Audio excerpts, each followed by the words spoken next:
Hey guys, welcome back. We are on the burial ground quest, so I'm going to go through our convenient waypoint that we already picked up and immediately run into a champ pack. Ow.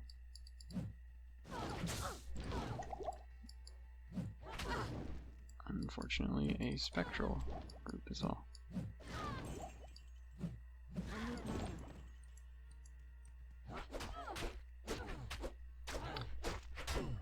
So, that was annoying because of the slow, but we handled them. I don't think I'm going to go in the caves, just because Cold Crow is mean. That is the main bullet point.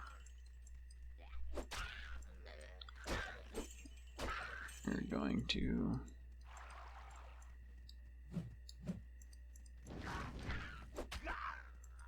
just keep killing guys. I should be sticking to the road, but I'm just kind of meandering. Usually you want to stick to one of the two pathways. One will lead to Stony Field. Well, one will lead to Stony Field, one will lead to Burial Ground. Sometimes one will also branch off to the cave, but like so, as you can see. Bishabosh is sometimes here at the and Big Fallen Camp. He is a super unique fallen shaman, whatever.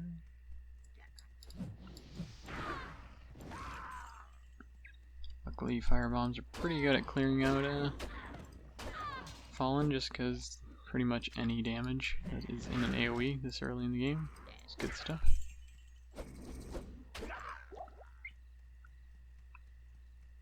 So we will see if we guessed right. We did not.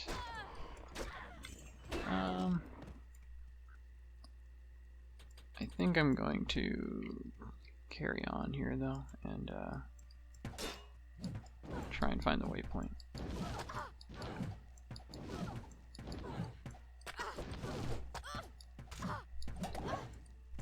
Wow, these archers hurt.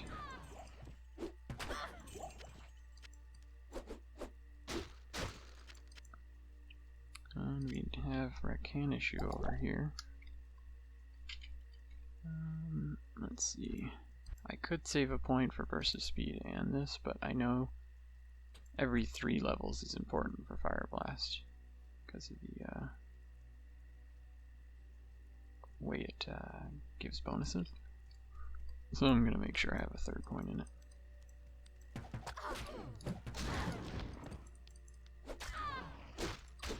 So I'll say hi to Rakanishu.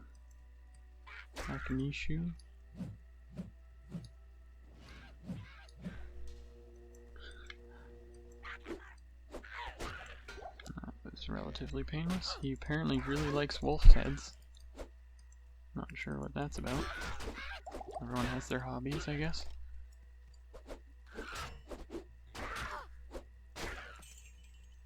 Okay, there we go. So, just going to look for the waypoint, just to be thorough. And hey, it's always good to have extra levels when you go up against Bloodraven, just to go a bit faster. I might also hop in the Crypt and Mausoleum, the extra bonus zones in the burial grounds.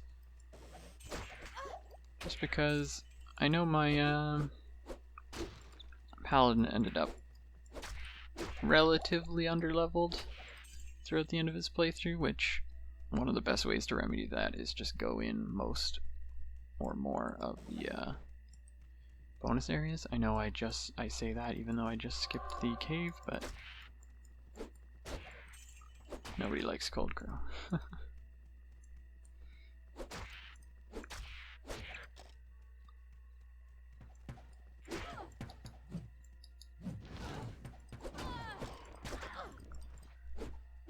So we're going to be meleeing a bit at the start, that's why I did Claw Mastery. Of course, it's also a prerequisite, so it's not a hard sell. But ideally, the later into the game we go, the less melee we'll be doing.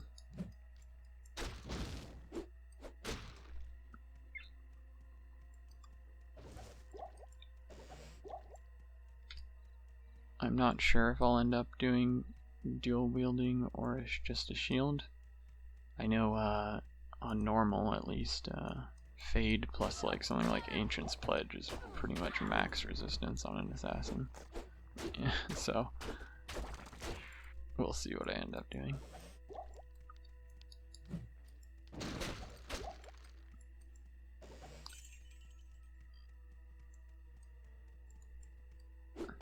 I know with the Paladin it was pretty much like I only felt over-geared or completely geared by the time I got to Act 5. By then I felt very safe. But I would say the most nervous parts of that playthrough were Duriel and probably Diablo. Or I guess the whole Chaos Sanctuary in general. I don't think that was necessarily unique to that character. I think if there's going to be nerve-wracking parts of this playthrough, it might be similar. Just because Duriel is very scary in normal. Diablo is also pretty scary. I'd say they're the two scarier of the bosses. I'll just keep saying the word scary, I guess. But, yeah, I don't think that was unique to like, oh, this is because the Zealot's weak to those bosses. It's just Duriel's scary. So, now that we got our waypoint, we can bomb the crap out of all these fallen. There we go. And move on to our favorite lady with a bow. Sorry, Amazon. And Flavy.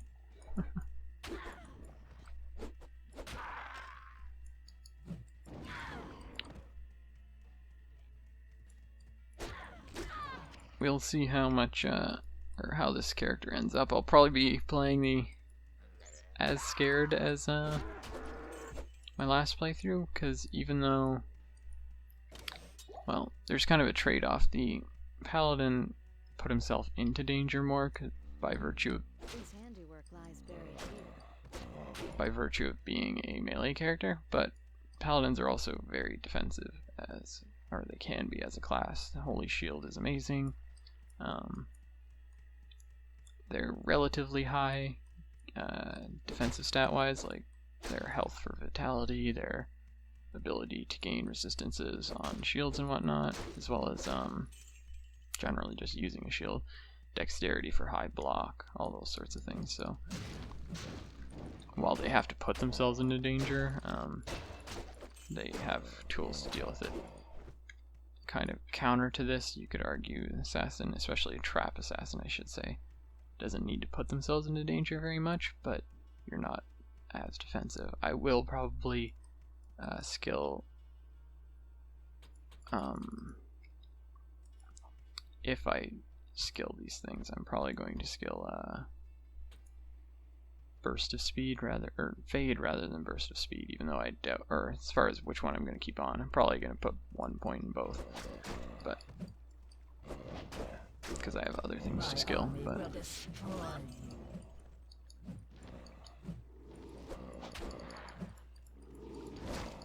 well, it's a similar idea. I'm going to take out all the zombies, even though I know she can just summon them, just because I don't want to deal with a ton of ads. And then we just have to slowly slash our way through here, which wasn't so bad. Pick up some money, and let's do a bit of selling, and then clear out the burial grounds, or mausoleum and crypt. What I kill stays dead.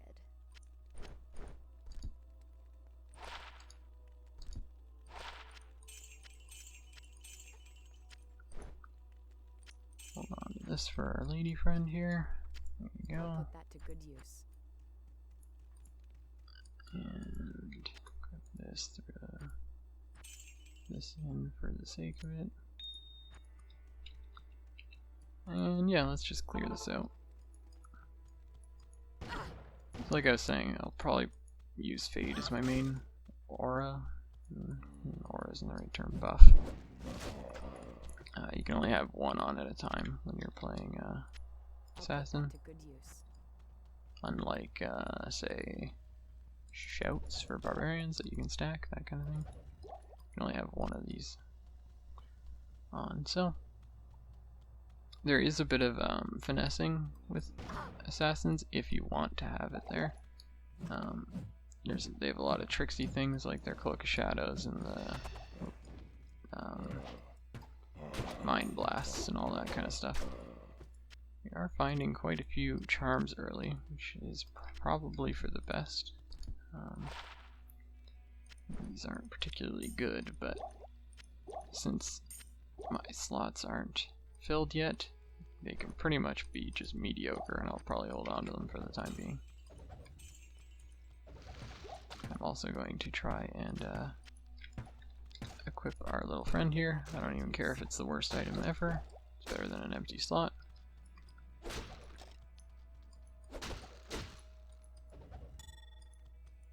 There's our first piece of jewelry.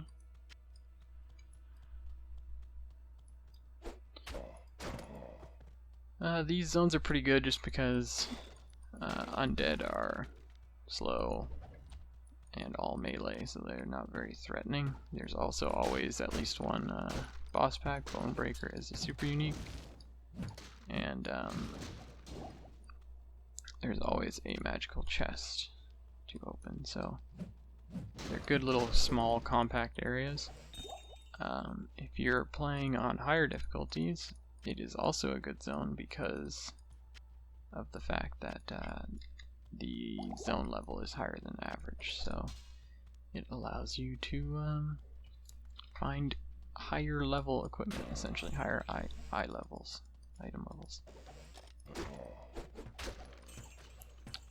I'm just gonna keep pushing through here, shouldn't be too bad. There we go. Very small zone, but got us a good chunk of XP. Throw some random gear on our merc, that kind of thing. Whoops, I ran past. Also at the start, money is kind of helpful because you can just start putting anything in your slots. It's better than nothing, so that's important as well. So, second half of this, just clear it all out. Big, nice group there to firebomb. I'm going to keep calling it firebomb, but I'm pretty sure it's called fire blast. That's probably going to annoy someone. I apologize. But I'm going to keep doing it. Okay, some bucklers, but we don't really have the space for it. Did our game crash?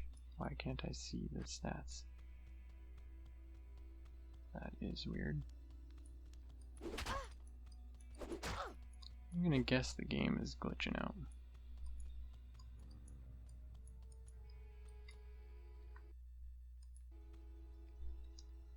There you go. That was weird. I'm not sure what that was about.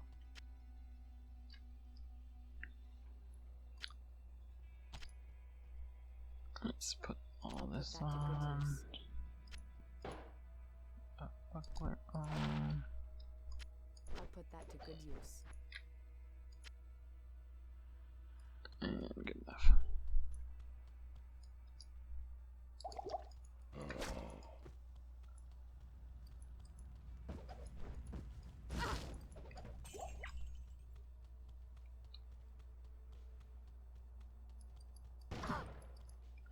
Always gotta be careful of the exploding barrels.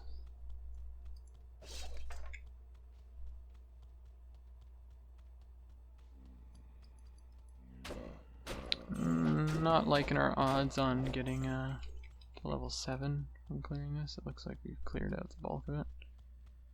But wasn't too much of a hassle. We already have the waypoint for Stony Fields, so we've saved time on that front. So it looks like we're done. Can head back, do a bit of shopping, but I'll probably leave that to be off camera because no one wants to see me sit through a store, as I'm just guessing. So we will go to the underground passage, Darkwood, back to Stony Fields, and go get Kane from Tristram in the next one. So I'll see you guys then. Take care.